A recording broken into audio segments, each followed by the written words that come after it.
Esto es Un Minuto en Nueva York. Bienvenidos a un nuevo podcast.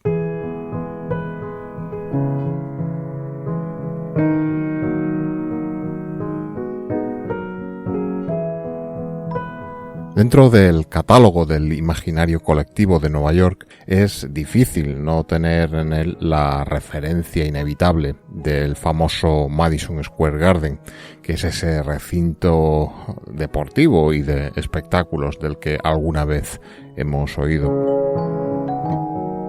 Y ciertamente no es menos frecuente a veces cuando desde Nueva York hablamos desde el quizá menos conocido Madison Square Park, el que se dé una cierta confusión entre este parque, que sin duda es uno de los lugares más agradables y disfrutables dentro del tejido urbano de Manhattan, que se sitúa en las calles 23 y 26, entre esas dos aproximadamente, y al final de Madison Avenue, con el recinto del que hoy hablamos en este podcast.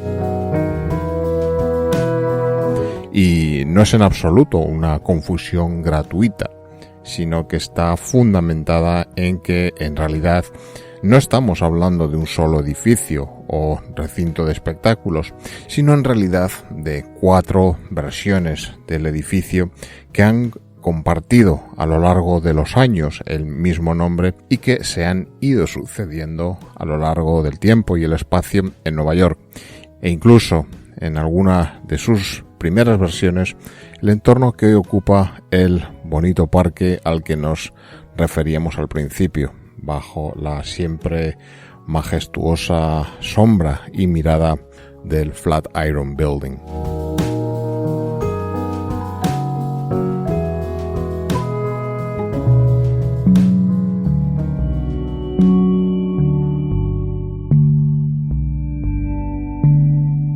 El actual Madison Square Garden destaca como sede de grandes citas del deporte, como aquel, por ejemplo, tan recordado como infausto partido para la afición de los New York Knicks.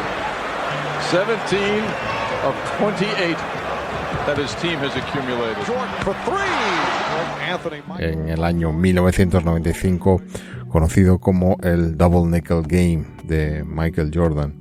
En este partido, Jordan, después de haberse retirado del baloncesto profesional para probar suerte en el béisbol, no en las ligas mayores, eso sí, retornaba año y medio después a los Chicago Bulls con su ya famosa rueda de prensa coronada por su lapidario "I'm back", para enfrentarse al equipo local, que son los Knicks.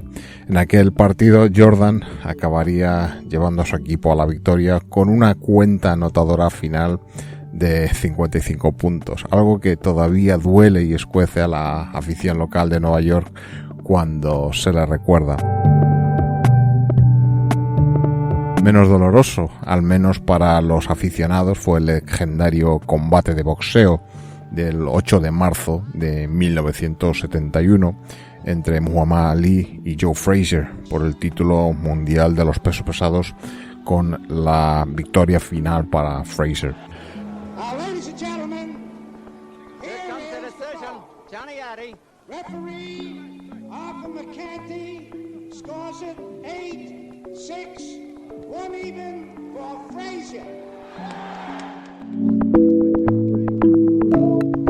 En el mundo de la música también podemos recordar el 20 de octubre de 2001 el concierto benéfico en favor de las víctimas de los atentados del World Trade Center, organizado por Paul McCartney, una cita histórica que incluyó actuaciones de artistas de tanto renombre como Mick Jagger, Keith Richards, The Who, David Bowie, Eric Clapton, Elton John o Billy Joel.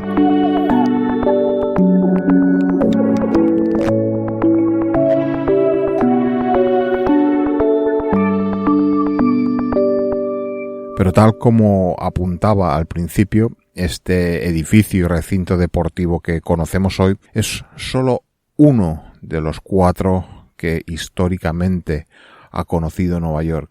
Hay una historia de edificios predecesores que vamos a repasar en el podcast de hoy.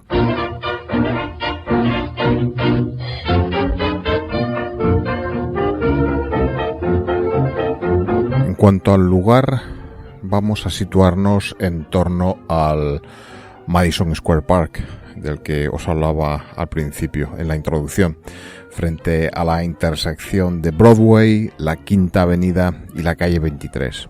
Un poco más arriba, en la esquina entre la calle 26 y Madison Avenue, que aquí finaliza, existía una pequeña estación de tren de pasajeros del ferrocarril que iba hasta Harlem, en el norte de Manhattan. Estos eran los ferrocarriles en superficie y elevados que existían antes de ser el metro principalmente subterráneo en Manhattan, si bien aún nos quedan algunas reminiscencias de líneas que discurren elevadas sobre la superficie. Bien, pues esta estación se trasladó a la calle 42 en 1871 y en 1874 un tal P.T. Barnum decidió montar un recinto al aire libre de forma oval y con las bancadas para los espectadores al aire libre también, que se utilizó para montar espectáculos tan diversos como circos y otras representaciones. A este recinto se le llamó el Gran Hipódromo Romano.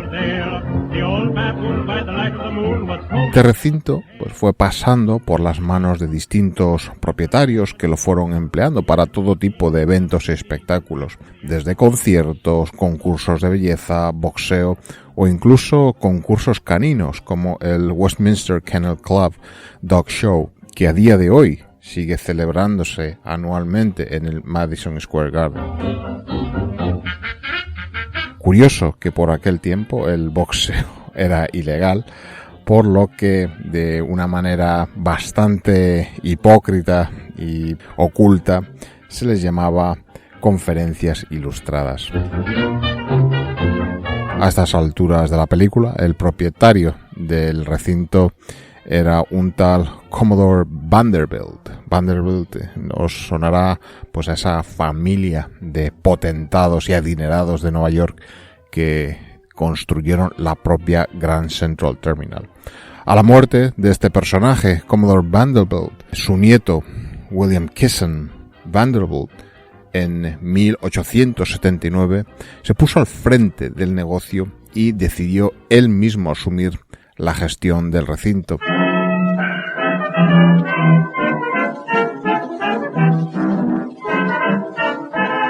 Y lo primero que hizo fue ya bautizarlo como Madison Square Garden. Además de espectáculos tan variados y bizarros como la exposición de un elefante que este mismo compró al Zoo de Londres, se añadieron otros acontecimientos deportivos como carreras atléticas o incluso ciclismo en pista, con la creación de una pista de velódromo, incluso con sus curvas peraltadas.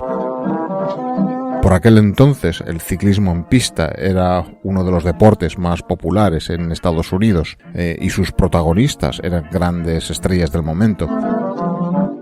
De toda esta actividad de ciclismo nos queda una disciplina olímpica de ciclismo en pista que llegó a disputarse en los Juegos Olímpicos del año 2000, 2004 y 2008, una disciplina llamada Madison, que nos viene desde estos tiempos. A pesar de toda esta actividad, este recinto al aire libre era muy frío en el gélido invierno neoyorquino y también caluroso en los días de verano, por lo que la rentabilidad del negocio no era la mejor e hizo que finalmente Vanderbilt decidiera venderlo a un holding formado por otros potentados de la época como eran JP Morgan, Andrew Carnegie, James Stillman y W. Astor. Nombres que hoy todavía son notables, 125 años después.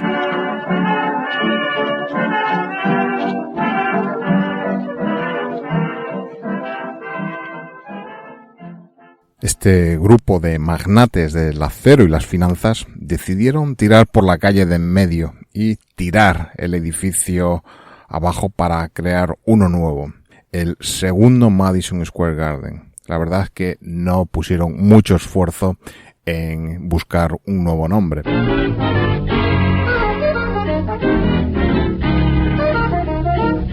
El diseño se lo encargaron al que quizás fuese el arquitecto más notable de finales del siglo XIX y principios del siglo XX.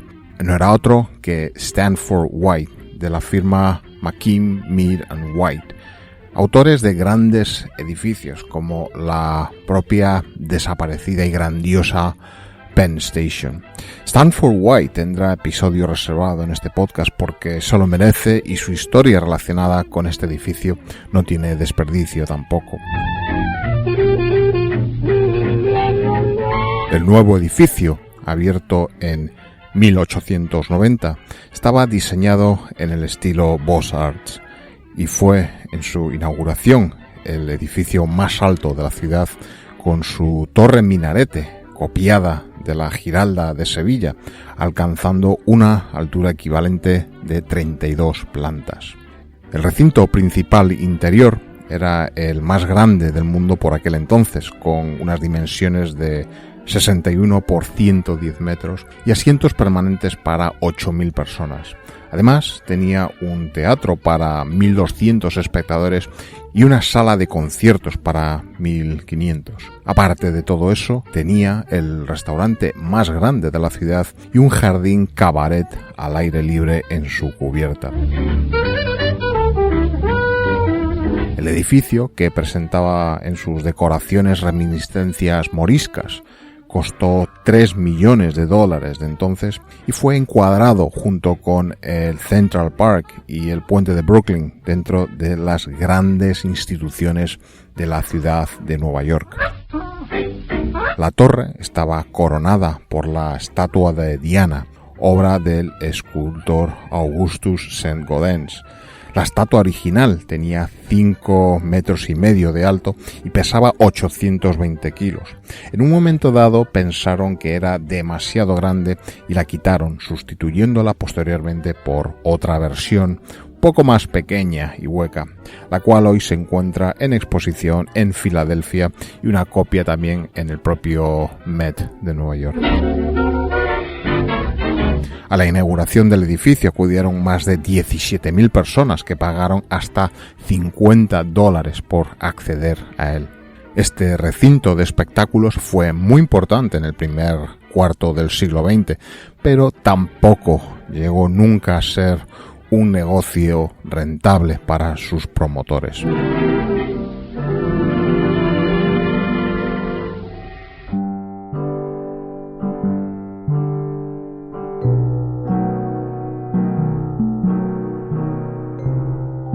En 1925, el banco que había concedido la hipoteca para la construcción del edificio, la New York Life Insurance Company, finalmente se hizo con el control de la propiedad y ante la poca viabilidad económica que le vieron, decidieron demolerlo.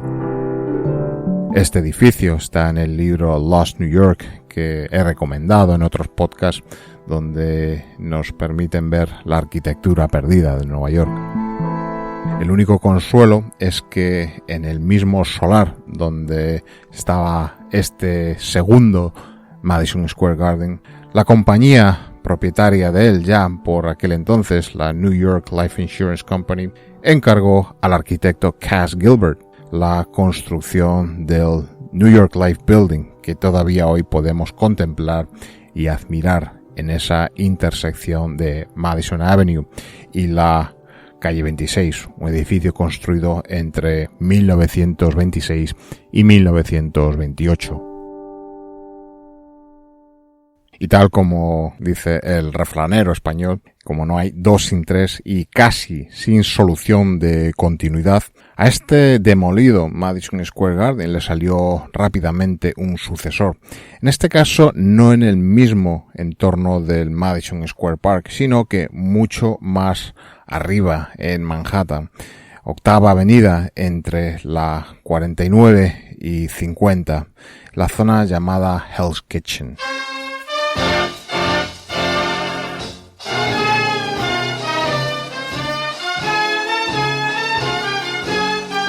El promotor del edificio fue el promotor de boxeo Tex Richard, que logró juntar un grupo de más de 600 inversores para financiar el proyecto. El edificio, diseñado por el arquitecto de teatros Thomas W. Lamb, costó $4,75 millones y su construcción, que llevó únicamente 249 días, se inició en enero de 1925. En cuanto a estilo, era totalmente distinto al Madison Square Garden que concibió Stanford White, careciendo de todo ornato, el cual únicamente se encontraba en el entorno de la gran marquesina de su entrada principal. Podemos decir que arquitectónicamente fue un edificio con mucha menos trascendencia que las versiones previas del edificio. El espacio del recinto principal tenía 61 por 144 metros, con asientos en 3 niveles, que llegaban a albergar hasta a 18.500 espectadores, generalmente en combates de boxeo. El edificio era bastante deficiente en cuanto a su diseño, ya que era conocido que la visión de los espectáculos o partidos de hockey o incluso baloncesto que en él se podían presenciar era muy mala si no estabas muy cerca de las primeras filas. También era conocida su deficiente ventilación, lo que, unido a que estuviese por aquel entonces permitido fumar sin ningún tipo de restricción en estos recintos, que se formase una auténtica nube de humo en los niveles superiores de este espacio cerrado. Este tercer Madison Square Garden albergó, aparte del boxeo, los partidos de los New York Rangers de la Liga Nacional de Hockey y, como decía, de los New York Knicks, equipo de baloncesto de la NBA.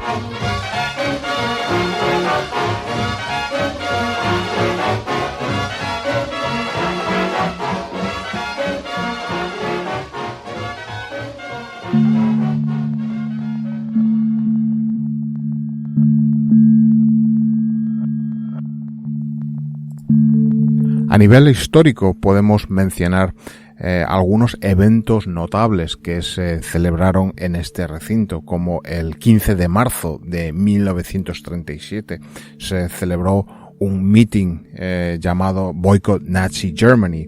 Fuera un meeting que se llevó aquí organizado por el Congreso Judío Americano y el Comité Judío del Trabajo, donde se buscaba alertar contra los peligros del nazismo incipiente en Alemania. Let's hear Professor Raymond Moley, former Undersecretary of State. It is not merely a battle in behalf of Jews, it is a fight for the integrity of American principles.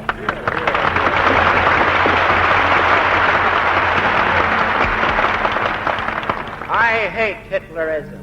También por todos es conocido el 20 de febrero de 1939, cuando una organización pro-nazi llamada el German American Bund celebró un meeting en este recinto con una asistencia de 20.000 personas.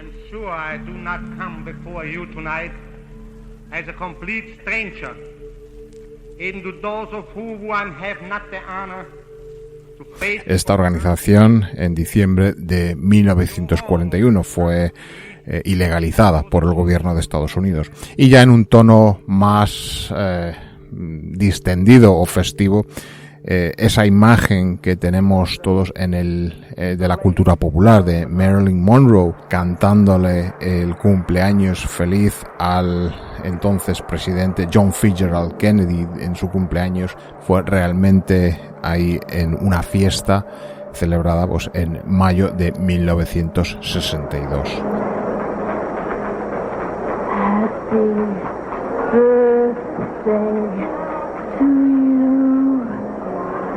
Happy birthday to you. Happy birthday, Mr. President. Happy birthday to you.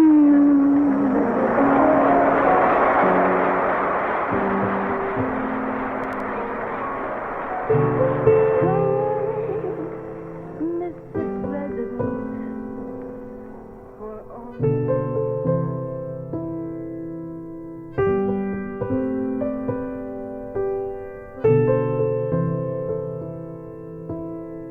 Este edificio, bueno, pues tuvo una vida activa hasta 1968, cuando se llevó a cabo su demolición justo después de la apertura del cuarto y actual Madison Square Garden, una demolición que concluyó en 1969. En el solar que ocupaba se barajó la construcción del que sería por aquel entonces el edificio más alto del mundo, pero esto despertó una gran oposición vecinal y finalmente en esta zona se restringe la altura edificable permitida y el solar del tercer Madison Square Garden permaneció vacío hasta 1989, cuando en él se construyó un nuevo edificio residencial en altura.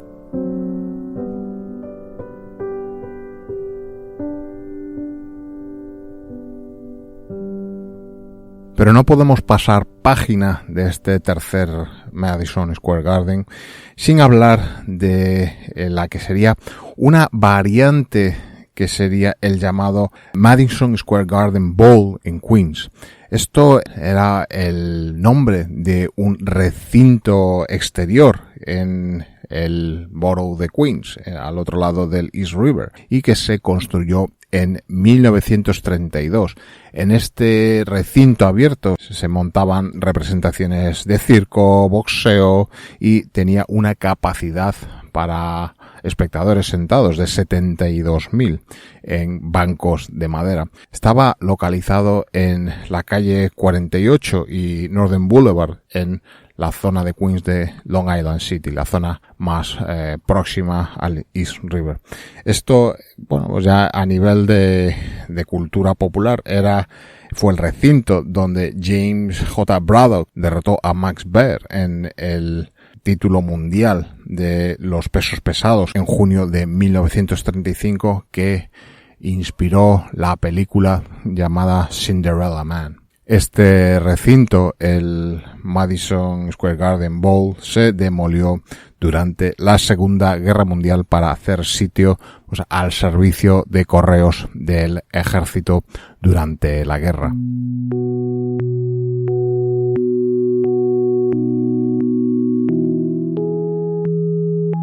Y la última y actual versión del Madison Square Garden, situado sobre la actual Penn Station, también llamado el Madison Square Garden 4, como decía y he repetido muchas veces en el podcast, es el fruto del error histórico de la demolición de la original Pennsylvania Station, sobre la cual os recomiendo que tiréis hacia atrás en la lista de los podcasts publicados y escuchéis el que hice ya hace casi 5 años sobre este tema. Todo aquel que haya ido a tomar el tren a Penn Station ahora se dará cuenta de lo que digo y no hacen falta muchas más explicaciones. ¿Qué decir del actual Madison Square Garden? Bueno, pues está localizado en el Midtown de Manhattan, sobre la estación, como os digo, entre la 7ª y 8ª avenida y las calles 31 y 33. Realmente se compone, aparte del Garden, del edificio One Penn Plaza, un edificio de 57 plantas completado en el año 1972. Se utiliza para conciertos, partidos de baloncesto, hockey, circo, lucha, rodeos, espectáculos sobre el hielo, y es la sede de los New York Rangers de hockey, los Knicks de baloncesto y el New York Liberty de la NBA femenina hasta el año 2017, en que dejaron esta sede. Hoy en día es el segundo recinto de conciertos con más actividad del mundo, solo tras el O2 Arena de Londres. Tiene una capacidad que varía hasta los 20.000 como máximo en los conciertos, a los que hay que añadir el llamado Hulu Theater con otras 5.600 localidades. También hay en los sótanos una bolera incluso de 48 calles.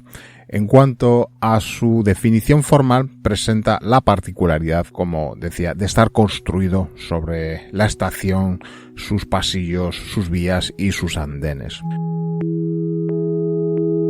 Fácilmente desde el exterior se puede distinguir su forma cilíndrica y podemos destacar, como elemento arquitectónico destacable, su estructura de cubierta, que se trata de una estructura suspendida de cables de acero que parten de las 48 columnas metálicas perimetrales y de 404 pies de diámetro.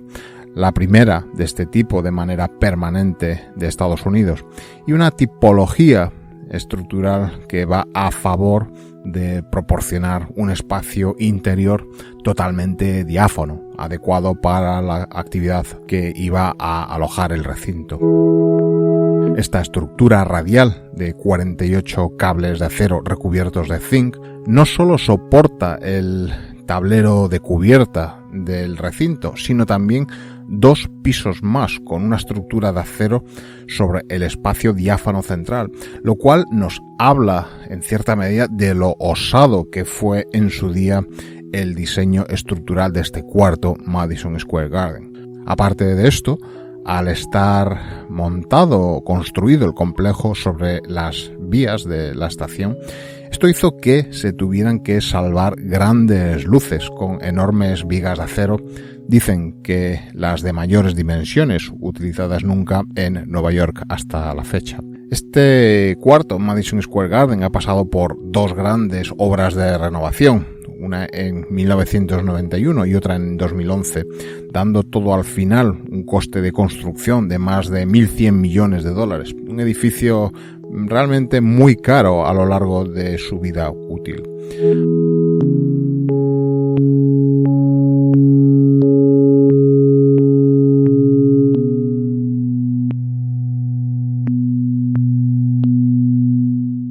Ahora se da el problema de que el Estado de Nueva York, dentro de su plan de renovación de infraestructuras, quiere acometer la gran reforma de Penn Station para hacerla de nuevo una estación digna que haga competencia a Grand Central Terminal.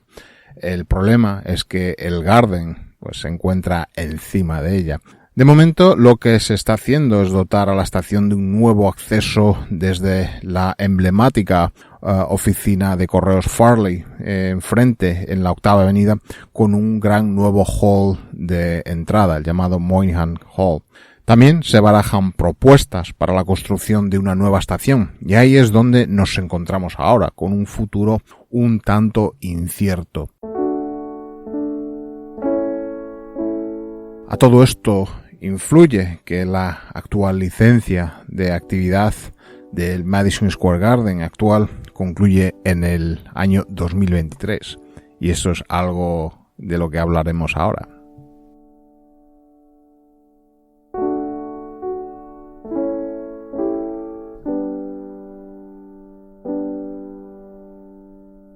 Según una sección de las ordenanzas urbanísticas municipales de Nueva York, la Zoning Resolution, todo recinto con capacidad de más de 2.500 localidades precisa de un permiso especial.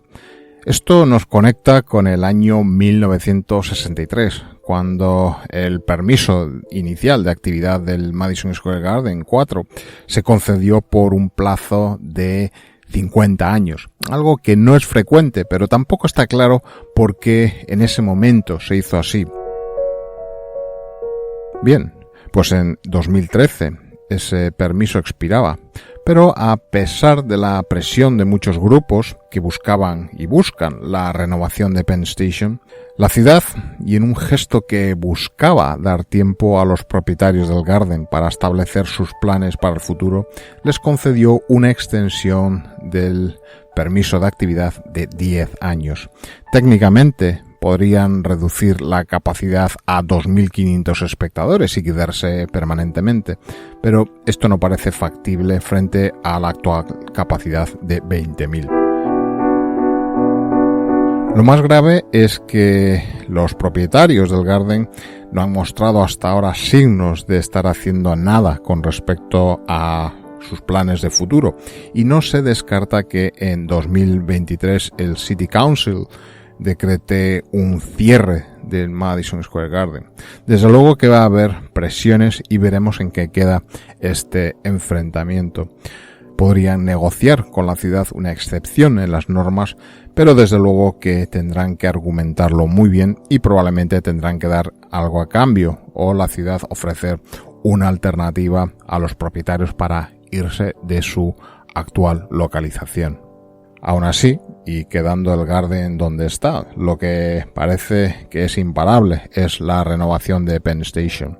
A ello están contribuyendo la construcción de nuevo hall en la oficina postal y el túnel de interconexión entre Penn Station y Grand Central, que se abrirá en 2022 y que hará que esta última pueda asumir algo del tráfico ferroviario durante las potenciales obras en el futuro.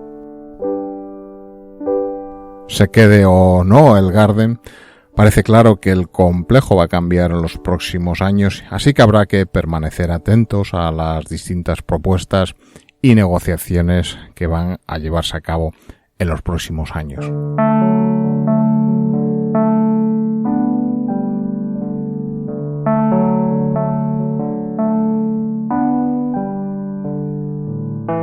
Yo me despido por hoy y únicamente me queda dar gracias por escuchar, a los que comentáis en las distintas redes sociales, y no olvidéis dejar esas valoraciones, a poder ser positivas, que como siempre decimos son la gasolina que mueve el podcasting.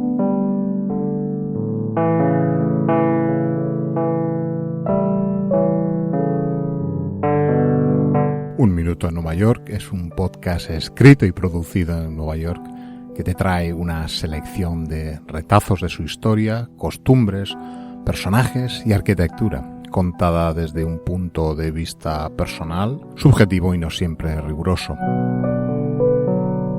El podcast está disponible para su escucha y suscripción en las principales plataformas de publicación de podcast y además puede escucharse periódicamente en radioviajera.com.